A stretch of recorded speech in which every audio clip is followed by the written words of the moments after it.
ज्ञानमूर्ति द्वन्द्वातीतं गगनसदृशं तत्त्वमसादि लक्ष्यम् एकं नित्यं विमलमचलं सर्वादिसाक्षिभूतं भावातीतं त्रिगुणरहितं सद्गुरुवे नमः नमामि।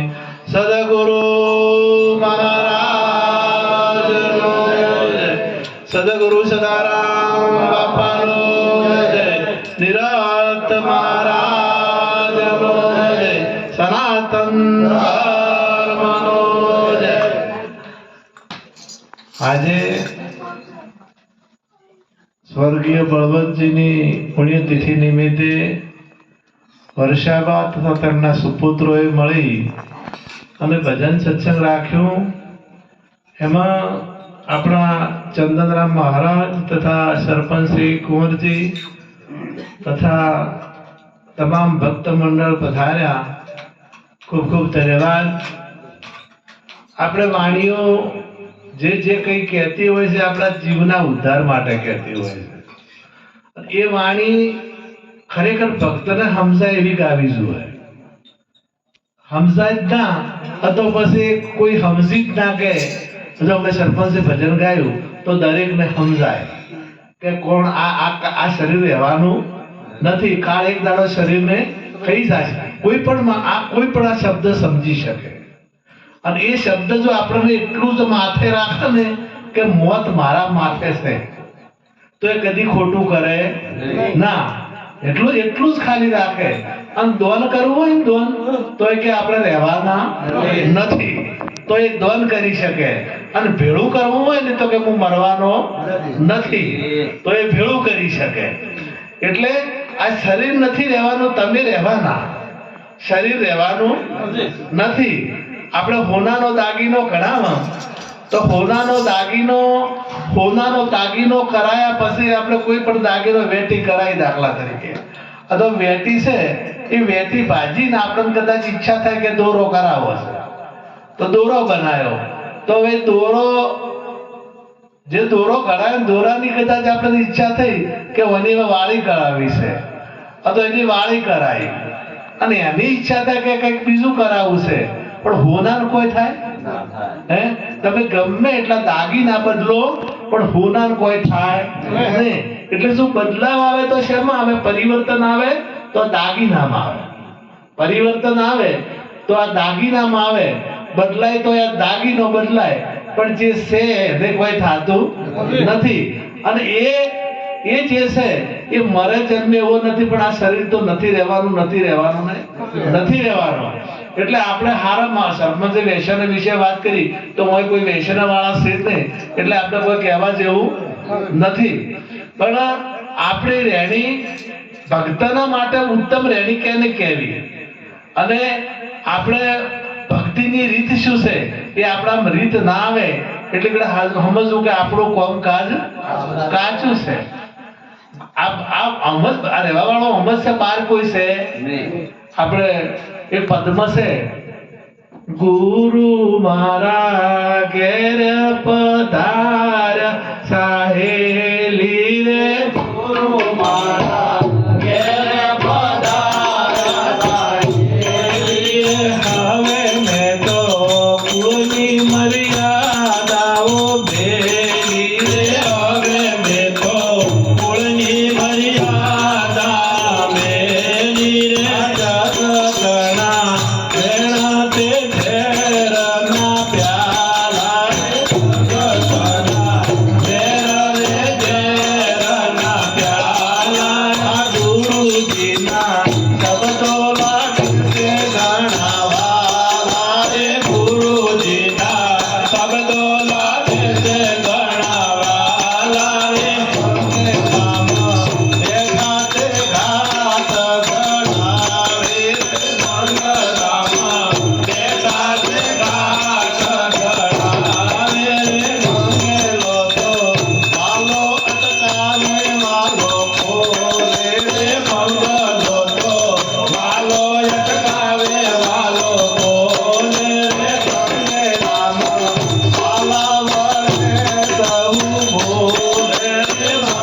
Lama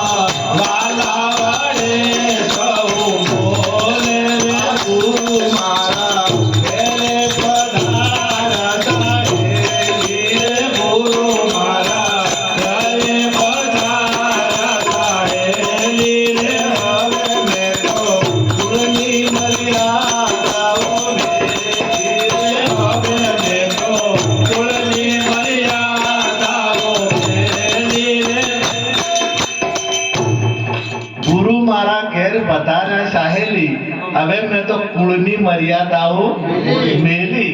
હવે આપણે બધા એમ કહીએ છીએ કે કુળની મર્યાદા રાખવી, એમ કહેશે ને તો ભજન કહેશે કુળની મર્યાદા. જ્યારે ગુરુ ઘેર આવ્યા ને, ગુરુ સમજણ આપી એટલે કુળની જે મર્યાદા હતી કે હવે મેં છોડી મેલી. આ શું કહેવા માંગે છે વાણી? કુળ એટલે ઇન્દ્રિયનું કુળ. આપણે આ પોચ જ્ઞાનેન્દ્રિયો છે અને પોચ કર્મેન્દ્રિયો છે. એટલે પોચે જ્ઞાનેન્દ્રિયને ઓખને શું જોવે છે? જ્યાં સુધી સમજણ નથી આવી ત્યારે એને રૂપમાં ફસાયેલી રહે છે. કોણને શું જોવે છે? હારી વાત ગમતી નથી, કોઈ નિંદા કુથલી પછી ખરાબ કટુ વચન આવું વભળે છે. વિષય રસો ભરેલા હોય એવી વાણી વભળે છે. કોઈ સત્સંગનો રસ હોય એ વાણી ગમતી નથી. ઓખને એવું જ ગમે છે, સારું ગમતું નથી.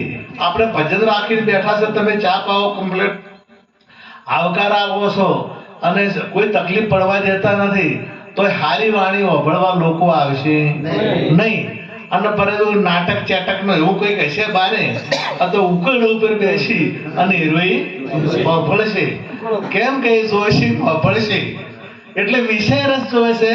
કોણને વભળવું છે? સારું વભળવું નથી. જીભને સારું ખાવું.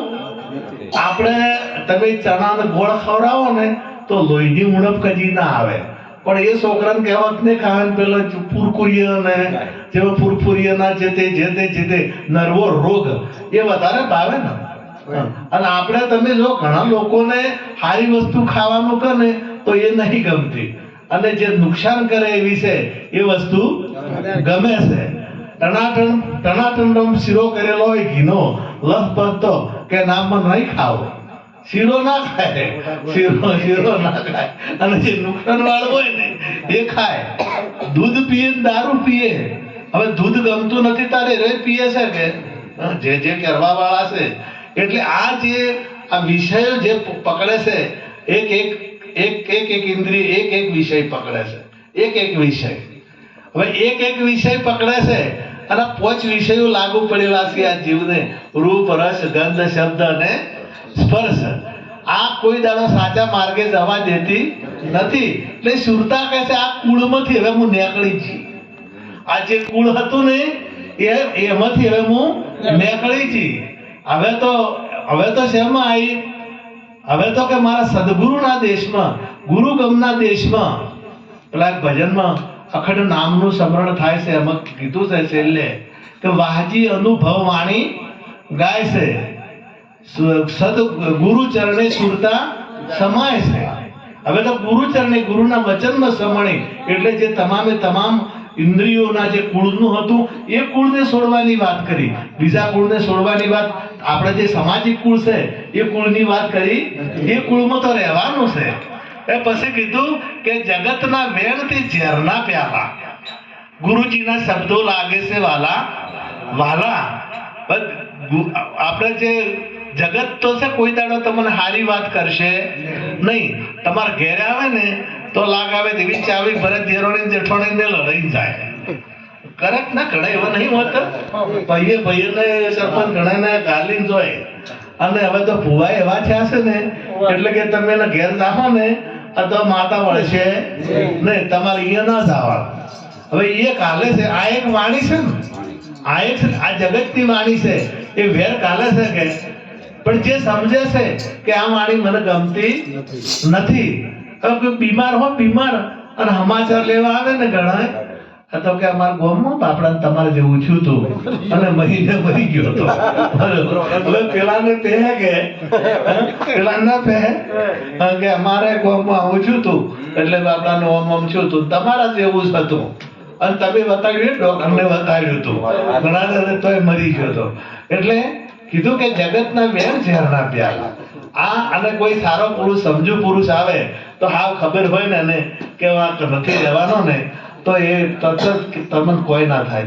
તને આ તો દવા લીધી મટી ગયું હતું. પેલા નિમત આવે કે ના આવે? એ નિમત આવે તો તમે કોઈને જો કદાચ બેઠો કરવો હોય આ તો હિંમત વાળી વાતો કરો. એટલે કીધું કે જગતના વેણ ઝેરના સદગુરુજીના શબ્દો લાગે વાલા, સદગુરુજીના વાલા. કેમ કે તમે નથી મરવાના. સદગુરુએ શું કીધું? તમે મરવાના જગત કે તમે મરવાના, અને સદગુરુ કે તમે મરવાના નથી, તમે તો અજર છો, તમે અમર છો, તમે અખંડ છો, તમે તો હવે તમે તમારા ભગવાનના જેવા જ છો, તમે બીજા. આ ગુરુ મહારાજ કે છે.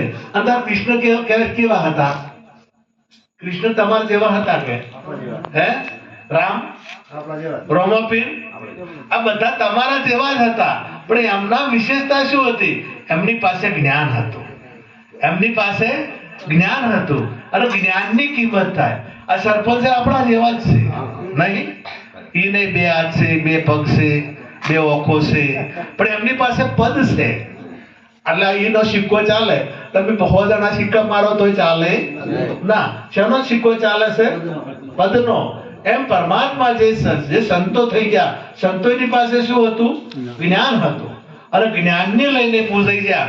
તમે કોઈ ઇતિહાસમાં ભુવાનું નામ છે ઈશ્વરભાઈ ઓળશો આયેલું કોઈ દાડો?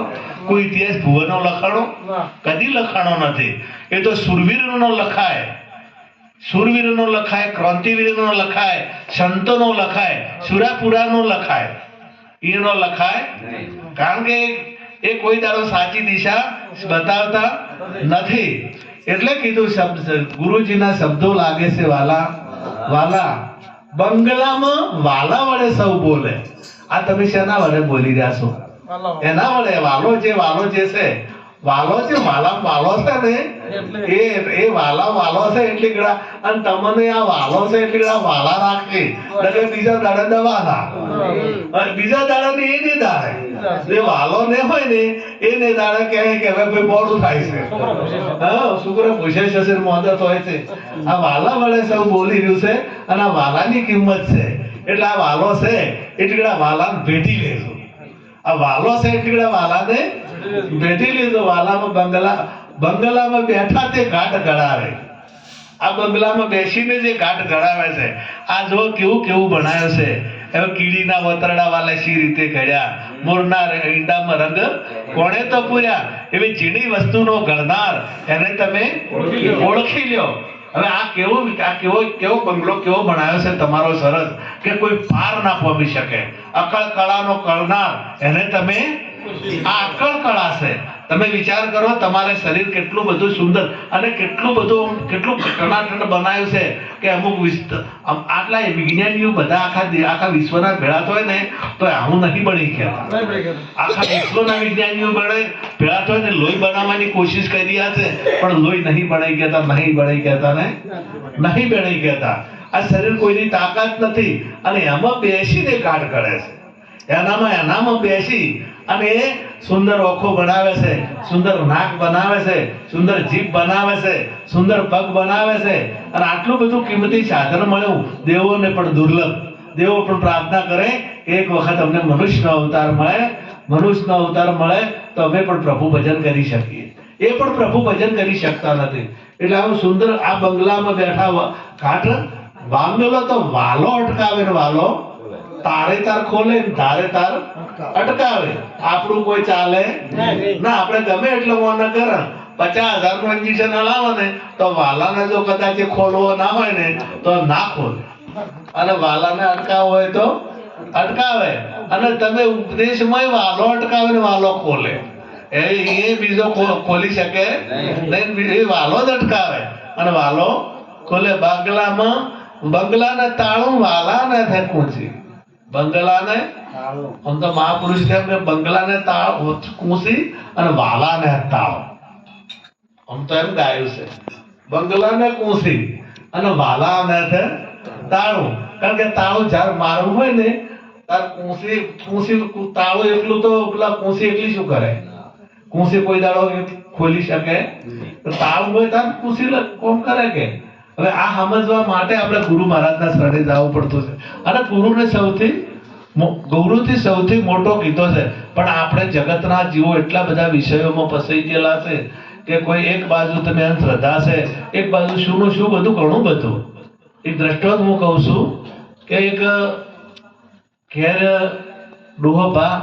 ડોશીમાં ગુજરી ગયેલા એકલા હતા, અને ઘેર લોહી પી વહુ કે હદોળો કોઈ છોકરા રમાડો, આ ઢોર લઈને જો કે આમ કરો એટલે કંટાળી અને ગોમમાં જતા રહે. હવે કેટલા દાડા હેડે પણ ડોહો ભા કંટાળ્યા કે મરી જાવ છે એટલે ઉડી અને જતા હતા પેલા રેલવે હતી, રેલવે ફાટકે એટલે એક જણો જોઈ ગયો મહારાજ જેવો કે શું ચપ દોડો છો? પકડ્યા, પેલા ઓફેતા હતા જબર પકડ્યા કીધું કે ઉભા રહો. શું છે?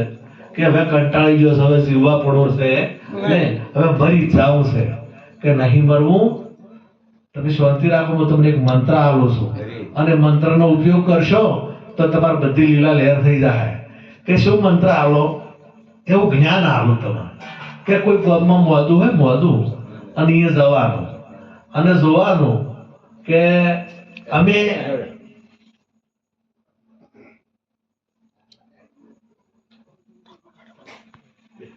જમ માથે ઉભા છે, માથે જમ માથે તો રે હે નહીં, અને જો પગ ઉપર ઉભા છે ને તો સમજુ કે ગમે એટલો મરવા થયેલો મોદો પડેલો હશે તે લોકો કે તરત મરી જાય છે તો કોઈ દાડો મરશે નહીં, કેટલે વરા કાઢી નાખશે. પણ માથે ઉભેલા હોય સમજી જવાનું કે લઈ જાય. મને તો પાછા વળ્યા અને કયો કોક મોદું હતું, હા હવે એકદમ કે હવે છેલ્લી ઘડી છે, હવે મરું થઈ જશે. અને આ જઈને ઉભા રહ્યા તો જમ આયા, આ જમ પગે ઉભા હતા.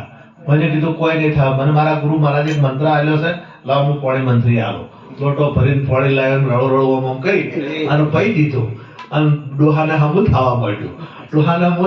થોડાક દાડા છે ડોહો ક્લિયર ફરતા થઈ ગયા. બીમાર વ્યક્તિ હતો એ બીમાર ફરવાનો પાછો જબર જોડતા થયા છે. એટલે જો ગમે એ હોય ગામમાં એને આમંત્રણો આવવા માંડ્યા સરપંચ અને બાર ગામમાં પત્તો વ્યાખ્યા અને પત્તો લોકો ભેટો આવવા મળે. જેટલું દવાખાનું કર્યું હોય અને હા મફત મટી જાય એટલે તો લોકો આલે કે ના આલે, પણ આલે પૈસા ના લે ને પતો છોકરા વહુ હરું પારો શીરો કરીને ખવડાવે, હરું પારો ગરમ પાણી મેલી ના આવે. ડોહો પૈસા ભેળા કરે છે આપણને આલે કે? અને તમને આ બધા છે ને સ્વાર્થી તમારી ચેડે છે, સ્વાર્થી ચેડે છે.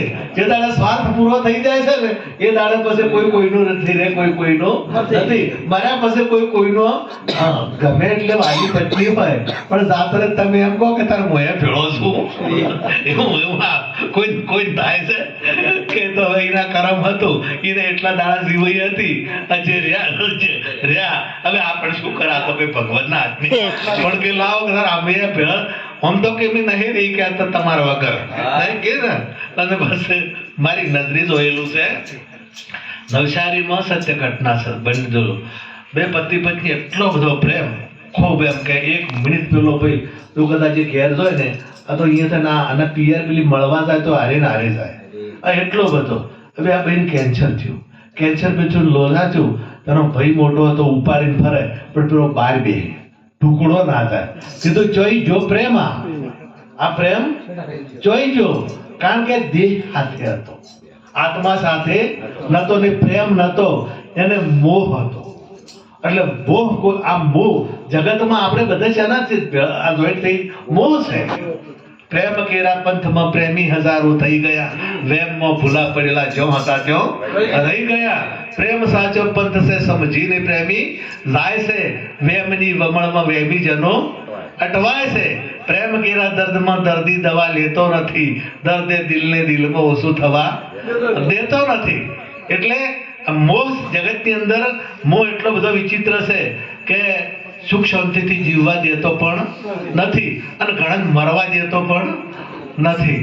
હવે પેલા ડોહા ભાને તો ખૂબ આમંત્રણો આવવા માટે ખૂબ ભાવ અને કોઈક એવો જો જમ હોય ઉભા હોય માથે ડોહો ભાઈ એમ કે રામ રામ કરો એટલે પેલો સમજી જ હોય કે હવે રે ના આ છોકરો થોડી વાર બની જાય. મોટિયાર હોય તો કે જોડે ઘંટું હોય મોટિયાર હોય તો જમ પર ઉભા. હવે એમ થતા ડોહો બીમાર છે, ડોહાને તો ખબર જ હતી, ડોહાને જમ માથે ઉભા રહ્યા, ડોહાને ખબર પડી છે. ડોહે ફૂદડી મારી પગ કર્યા જમવામાં.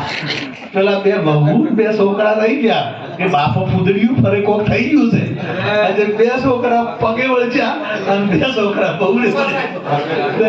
કે ડોહા આના કઈ નીકળી જાય બહુ ટેકો કરવા આવી બાપા કોક થઈ ગયું છે ના કે મેલો પેલો તમારા કારણે મળતો હતો અને અત્યારે તમે મારો મને મેલો તો પેલા બાબા પગ કરો એમ આપણે જોઈ તો એવા બંધાઈ ગયા છે ને એટલે હવે પકડી રાજા છે ને એટલે આ મોંના મુખમાંથી બચી શકતા નથી એટલે પગ ગઈને આપણું વાત પૂરી કરે અખંડ નામનું સ્મરણ